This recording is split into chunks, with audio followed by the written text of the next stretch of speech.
13 years ago, two cyclists shared a harmonious and happy team. You've seen them in the picture. One was an alcoholic, idolised in the UK. The other was simply a white Kenyan. In this graphic that doper Bobby Julick's own Sky outfit shared in May 2011, you could see the projection for many of the team's cyclists. BW, Bradley Wiggins, would be among the team's highest rated, while CF, Chris Froome, was the team's least valuable rider, a second-tier domestique at pro-continental level. Remember, these are not my words, these are the words of Sir Dave Brailsford himself. Almost 3 lustrums later, 13 eventful years, BW is broke, bankrupt, and they're going to take away his 8 Olympic medals in order to help pay his debts. And CF is a winner of 7 Grand Tours and on €5.5 million a year, despite crawling on the roads at an even lower level than the one Dave Brailsford envisioned in 2011. Let's get to know the story. And remember, you can win a Van Rijssel bike if you subscribe to our new Celebs Highlights channel and leave comments regarding the videos there.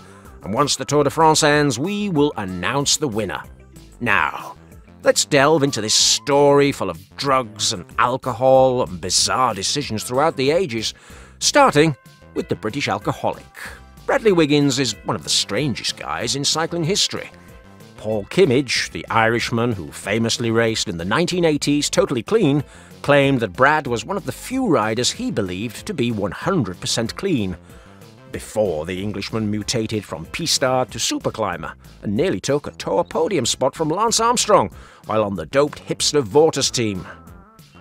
The following year, with the creation of Brailsford's team, he signed on as the flagship rider of Rupert Murdoch's outfit, and in 2012 he had the season of his life, winning Paris-Nice and Romandie and Dauphiné and the Tour de France and the Olympic time trial gold in London, England. And then the partying and alcohol and minor victories began, with the exception of a superb world time trial gold in 2014 and more Olympic golds in track cycling.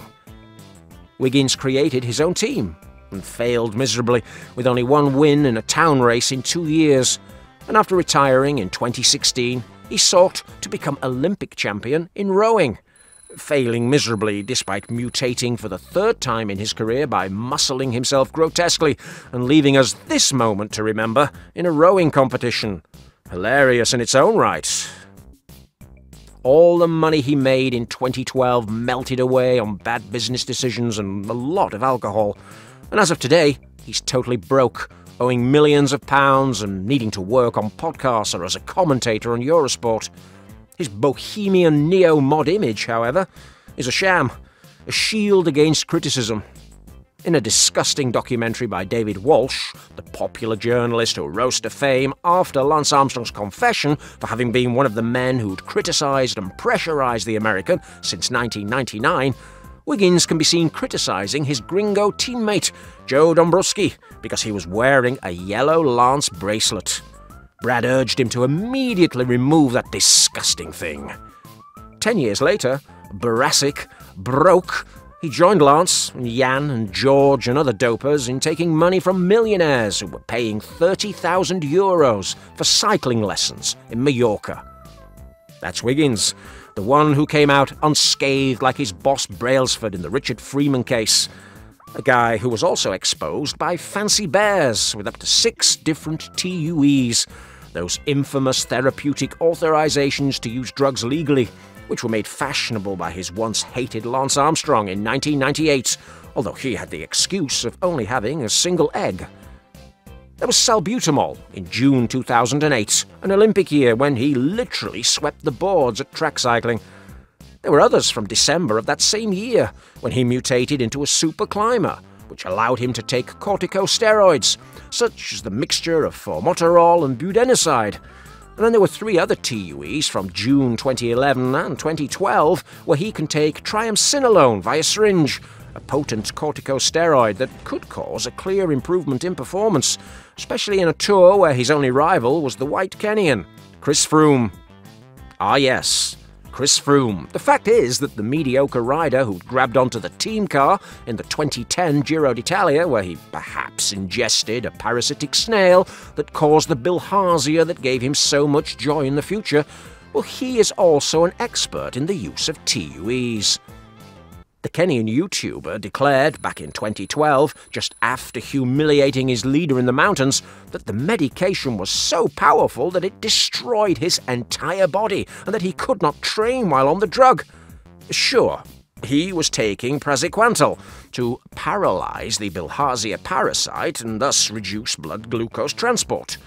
And then there was albendazole or mebendazole in pills to destroy the parasites, and when they intervene in the blood, they drive the results of the analytical tests crazy. Now, David Walsh, who criticised Lance so much for TUEs and many other things, was silent about the mutation manufactured in Froome's body for 3 weeks between the 2011 Vuelta a Polonia, where he achieved results similar to those of the current Froome of the Jewish Israel Premier Tech team, and he achieved victory almost 10 years after the fact. A retrospective win, after Bison Kobo of Dracula Gianetti and Moonlight Machin's team was sanctioned for doping.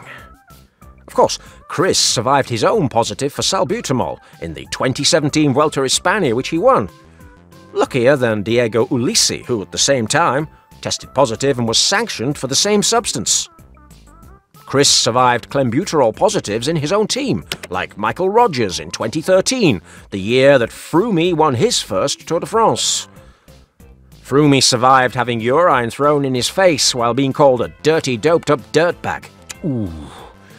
He survived motorized Pinarello bike accusations from legends of the sport, like Chicken Rasmussen. And like the Dane, he survived skipping 2 Mo Farah-style doping controls, the first during his hatching in August 2011, and the second in 2015, when he was in Italy with his xenophobic wife, close to the crib of Dr. Luigi Cecchini.